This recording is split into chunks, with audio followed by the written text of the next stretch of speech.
The goal is for you to make your next 100K faster and without compromise and without guesswork.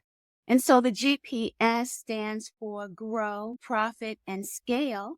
Yesterday, we talked about grow and we covered a lot. And so I am not going to backpedal because that won't leave me time to talk about today's topic, which is profit. And I bet that's why a lot of you are here, right? Because you want to know, how do I make the money and how do I make the money faster? Yesterday, when we talked about grow, we really focused on the fact that grow has a lot to do with you and mostly to do with your positioning. We talked about the fact that for the next 2 days now, today and then tomorrow is the last day, we are focusing on the Profitable Empires framework. The framework is something I've been teaching for probably 20 years now. It is my proprietary framework. I created it. I have used it with every single client that I work with, whether they were a solo entrepreneur, coach, consultant, doctor, therapist, whether they were a million or billion-dollar brand. I've worked with clients like Marriott, United Way, Massage Envy, Avis, Budget Car Rental, a bunch of other names. But the point I'm bringing to you is this. The framework works when you work it, and it works for all the industries. I've worked with over 20 industries. And the framework is the same no matter what you do, how long you've been doing it, or who you serve. Yesterday, we covered the first two layers because they relate to grow. Layer number one is power. Layer number two was positioning. And today, we're going to cover the next two layers in the Profitable Empires framework because they are what will help you to build that profit. I am Dr. Linette Montae, and it is my pleasure to share with you again today. I am a profitability strategist, also known as the legacy influencer. And as of January 2025, this marks my 40th year as an entrepreneur. I've made a lot of mistakes.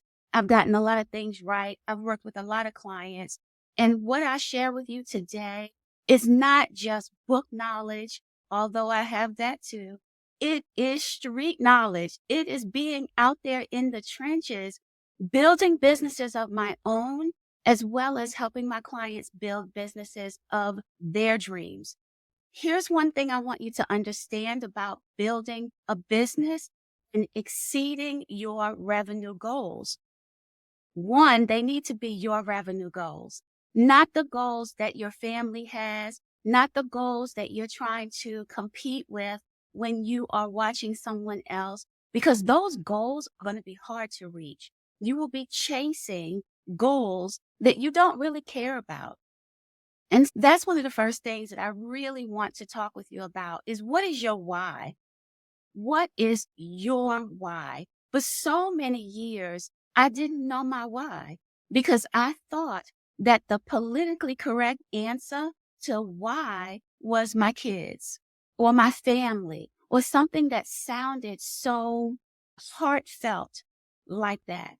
But that wasn't my why. I love my kids. I live for my kids. But it wasn't enough for me to sustain all of the battles and all of the wins that happen when you're an entrepreneur, when you're building a business. That's why yesterday we talked so much about power first, because you need to have the power inside of you in order to take this journey. People make building a business look easy. It's not easy, it's simple. And it certainly can be easier than we're making it, right? That's what we're going to talk about today as well. And so, what is your why? Your why. You have to own that because it's what is going to carry you through the good times and the challenging times. It took a long time for me to realize that my why was my purpose. My purpose on this earth has nothing to do with my kids or my family or myself.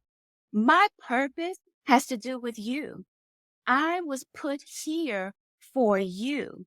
And once I realized that, and I realized that it was okay for my purpose to not be about me or mine, then I was able to step into my purpose and my role here on this earth, and everything else fell into place.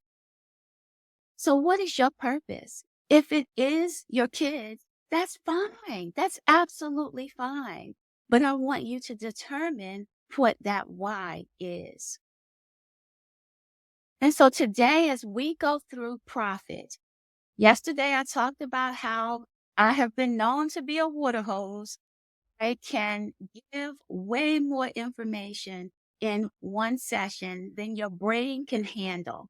But listen, part of the reason for that is because my brain can handle a lot. If you don't know, I hold 2 master's degrees, a PhD, a law degree, and a doctorate. And I graduated at the top of my class almost all of those times. My undergrad, not so much. But in fairness to me, when I was in undergrad, I was 16 years old and I was working 60 hours a week with a full credit load. That 3.0, I was happy to have. After that, no, I need more than a 3.0. I get upset if I have a 3.9. So here's why I'm sharing that with you, because we are getting ready to talk about something that's serious. If your business isn't profitable, then your business cannot be sustained. And I am talking to 7-figure entrepreneurs too. When I work with 7-figure entrepreneurs, I find more profitability problems than I find with 6-figure entrepreneurs. And that's because you were so busy building the business. You were so busy building the airplane and flying it at the same time that you left behind you a rubble of a mess. And now it's difficult to build bigger and certainly difficult to build bigger faster because you have all this debris that keeps getting in the way. Your team is tripping over the debris. You're tripping over the debris. Everyone that you bring into the business is tripping over the debris. And then guess what? That pile of debris gets so big at a certain point that your customers start to trip over your debris. I call this the messy middle. Things are so messy that you cannot grow forward until that gets cleaned up. But in order for that to get cleaned up, you may have to stop your business so that we can clean it up. And that's not pretty. And it's certainly not revenue generating to stop your business to clean something up. And so I want you to think about what needs to be done as you are building the business, as you are making profit, as you are getting to 7 and 8 figures, so that you don't build yourself into a corner that you can't get out of. Let me give you an example because I see this too often. People get to 7 figures and they're not happy.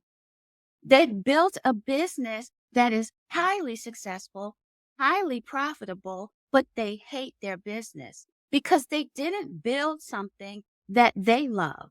They didn't build something that they desire. They built something based on what was paying, what was bringing in the revenue. We all start off that way. You have a dream, you have a vision, you know what it is that you would like to do, you know who you would like to work with. But the first clients that come to you are often not in that target market. But you still have bills to pay and you still have this business to build.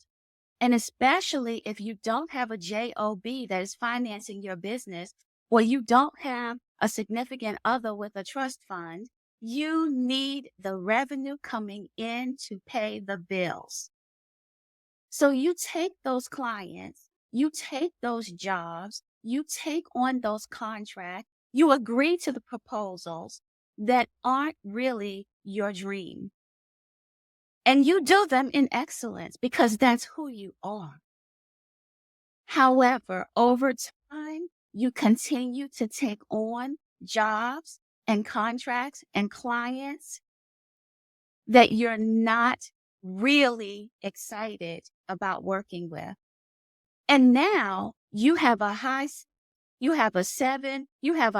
seven-figure business that you hate. But what are you going to do? You cannot shut the business down because now you have a team to pay. Now you have a lifestyle that you have to keep up with.